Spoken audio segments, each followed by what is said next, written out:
Hi friends, good morning. आप सब कैसे हैं? आई होप आप सब बहुत अच्छे होंगे और मैं भी बहुत अच्छी हूँ। और आज का वीडियो स्पेशली लड़कियों के लिए है, वो भी अनमैरिड जो लड़कियां हैं। क्योंकि हम लाइफ में लाइफ हमारी हमेशा चलती रहती है और लाइफ चलते चलते चलते चलते इतनी आगे निकल जाती है कि बाद में जब हम पीछे मुड़ के देखते हैं तो सिर्फ हमारे पास अफसोस बचता है, पछतावा बचता है। और तब तक बहुत बाद हो चुका होता है हमारे जीवन में। तो जिन लड़कियों की शादी नहीं हुई है उनके लिए ये वीडियो बहुत ही इम्पोर्टेंट होने वाली है। आपकी शादी नहीं हुई है, आप किन चीज़ों में व्यस्त हो, आपको किन चीज़ों में व्यस्त होना चाहिए। आप पढ़ाई में बिजी रहो, ठीक है। आप कॉलेज जा रहे हो, स्कूल जा रहे हो, या आप कोई जॉब कर रहे हो, टीचिंग कर रहे हो, कुछ भी कर रहे हो, तो आपके पास क्या है? आपके पास यही है ना कि आप कॉलेज जा रहे हो, आप पढ़ाई कर रहे हो, आप ठीक है। आप कॉलेज से आते हो, घर पे भी आपके लिए काम रहते हैं। ऐसा नहीं है कि सिर्फ हाउस वाइफ ही घर का काम करती हैं, लड़कियां भी घर का काम करती हैं। तो ठीक है, आपके पास घर का काम है, आपके पास कॉलेज है, आपके पास स्कूल है, आपके पास पढ़ाई है, आपकी दुनिया सिर्फ यहीं तक सीमित है। उसके बाद भी आप अगर लाइफ में कुछ नहीं कर पा रहे हैं तो सच ये है कि आप अपने लाइफ का बहुत ज़्यादा टाइम दूसरी चीज़ों में वेस्ट कर रहे हैं। और बाद में जब आपकी शादी होगी और आप कुछ नहीं कर पाओगे ना, आप एक हाउसवाइफ बन के अपनी ज़िंदगी जब बिताओगे तब आपको अफ़सोस होगा इस चीज़ का, काश पढ़ लिया होता, काश मेहनत कर लिया होता, काश नौकरी पा गए होते। ऐसा आप सोचोगे। और ये हर किसी के साथ होता है जो पढ़ना चाहते हैं, कुछ बनना चाहते हैं, और जब अपनी लाइफ में कुछ बन नहीं पाते, कुछ कर नहीं पाते, तो सिर्फ उनके पास अफ़सोस बचता है। तो अभी आपके पास बहुत ज़्यादा टाइम है। और अगर आपकी शादी नहीं हुई है और ये वीडियो आप तक पहुंची है तो समझ लीजिए ये वीडियो आप सबके लिए एक वरदान है और आप लाइफ में कुछ कर सकते हैं। अगर आपकी शादी नहीं हुई है और आप एक गवर्नमेंट जॉब पा जाते हैं तो आपके मम्मी पापा को जो खुशी होगी ना, वो बहुत बड़ी खुशी होगी। और इससे आपका जीवन बदलता है, इससे आपकी फैमिली का जीवन बदलता है। मैंने भी अपनी लाइफ में जो गलती की, मुझे भी शादी से पहले जॉब पा लेना था, या मुझे जॉब के बाद शादी करनी चाहिए थी। मैं जॉब कर लेती, पा गई होती, तब मुझे शादी करना चाहिए था। मेरी लाइफ की सबसे बड़ी गलती ये है। और अगर आप भी अपनी शादी करना सोच रहे हैं और सोच रहे हैं कि मैं तो शादी के बाद पढ़ लूँगी, मैं तो शादी के बाद नौकरी कर लूँगी, नहीं। आप बहुत ही मुश्किल हो जाता है। ऐसा नहीं है कि शादी के बाद लड़कियां पढ़ती नहीं हैं या लड़कियां नौकरी नहीं करती हैं।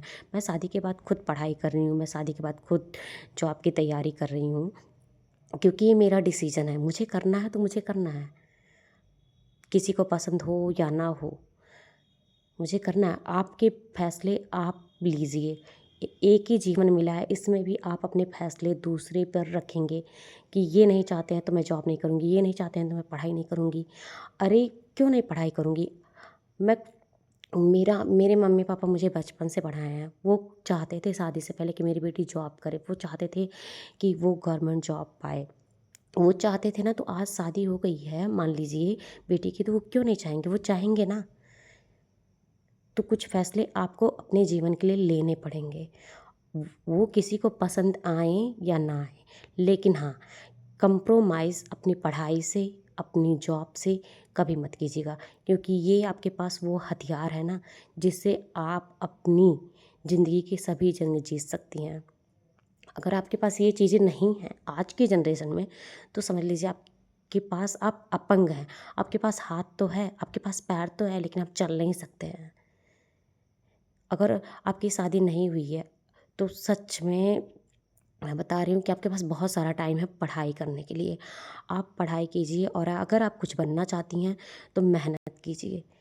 क्योंकि जो मम्मी पापा आपको इतनी तपस्या से पढ़ा रहे हैं, वो समझ लीजिए एक किसान की है और एक जवान है। ये दो परिवार जो है ना इस पूरी भारत में, इस उनके परिवार के लोग सबसे ज़्यादा मेहनत करते हैं, एक जवान के और एक किसान के। अगर वो अपने बच्चों को ऐसी छूट दे रहे हैं, ऐसी फ्रीडम दे रहे हैं लड़कियों को आज के ज़माने में कि वो बाहर रह के पढ़ाई कर लें, तो उन सब लड़कियों से मेरा कहना है कि वो कुछ गलत काम ना करें। अपना टाइम सोशल मीडिया पर बातचीत करने में बिल्कुल ना बिताएं। अपनी पढ़ाई पे अपना ध्यान दें, अपनी जीवन को बना लें। वरना ये सोचें कि हमारे जीवन में बहुत चमत्कार होने वाला है, तो चमत्कार नहीं होता। चमत्कार हमें खुद ही करना पड़ता है। और सच है, मैंने भी अपने बहुत सारे टाइम वेस्ट ही किए हैं। इतना कुछ करने के बाद मैंने बहुत सारे टाइम अपने वेस्ट किए हैं, और मैं नहीं चाहती कि आप लोग अपने टाइम को वेस्ट करें। कुछ अब सबसे बड़ा कर्तव्य आपका यही है कि आप अपने मम्मी पापा के लिए कुछ करें, क्योंकि अगर वो आपकी वजह से प्राउड फील करते हैं, खुश होते हैं, तो समझ लीजिए आपने भगवान को खुश कर दिया। क्योंकि इस दुनिया में सिर्फ अगर कोई भगवान है तो वो आपके मम्मी पापा हैं, वरना मुझे नहीं लगता कि भगवान का कोई और रूप है इस पृथ्वी पे। उनके लिए करो जो करना है, मेहनत करो, जितना हो पाए उतना मेहनत करो। अगर आप आज पढ़ लेते हैं ना, तो अपने पैरों पे खड़े हो जाते हैं, तो आप दूसरे के कहने के अकॉर्डिंग आपकी ज़िंदगी नहीं चलेगी, आपकी ज़िंदगी आपके अकॉर्डिंग चलेगी। और इस जन्म में हमें सिर्फ एक जीवन मिला है, और ये जीवन सिर्फ हमें अपने बल पे जीना है, अपने ऊपर जीना है, अपने मम्मी पापा के सपने पूरे करने हैं। वो भी तो कभी सपने देखे होंगे ना। वो अपने लिए कपड़े नहीं खरीदे लेकिन आपके लिए खरीदे हैं। वो अपने नहीं खुश रहे हैं, अपने खाए नहीं हैं, लेकिन आपको खिलाए हैं, तो आपको उनके लिए करना है। और अगर आपके पास टाइम है, आप हैं चाहती हैं कुछ करना, तो लग जाइए और जनवरी से स्टार्ट कर दीजिए।